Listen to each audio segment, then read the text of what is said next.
Le 6 juillet 2024 à Niamey, leur excellence, le général d'armée Assimi Goïta, le général d'armée Abdourahmane Tchani et le capitaine Ibrahim Traoré ont entamé l'écriture d'une nouvelle histoire créant la Confédération des États de l'AIS.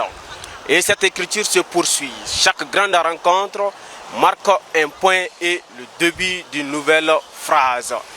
Bamako, la capitale malienne, s'apprête à accueillir la deuxième session du collège des chefs d'État de la Confédération AIS qui se tiendra ici même à Bamako les 22 et 23 décembre 2025. Les lieux devant abriter cette grande rencontre sont fin prêts pour célébrer l'unité sahélienne.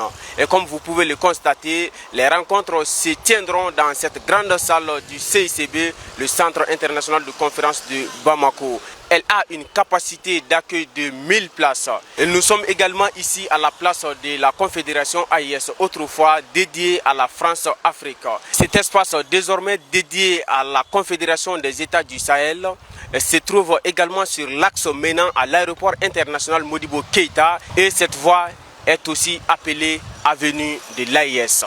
Autant dire que la capitale malienne Bamako est entièrement aux couleurs de l'AIS pour accueillir cette deuxième session du collège des chefs d'État de la Confédération AIS. Faut-il aussi dire que les ministres des trois États se trouvent ici à Bamako pour la toute première session confédérale du Conseil des ministres qui est présidée par le général d'armée Assimi Goïta, président de la Confédération des États du Sahel. Et cette session du Conseil des ministres sera suivi par le collège des chefs d'État qui commence ce lundi 22 décembre 2025 et prendra fin le 23 décembre. Ce collège doit aboutir à l'élection d'un nouveau président qui doit prendre les rênes de la Confédération pour un nouveau mandat d'1 an.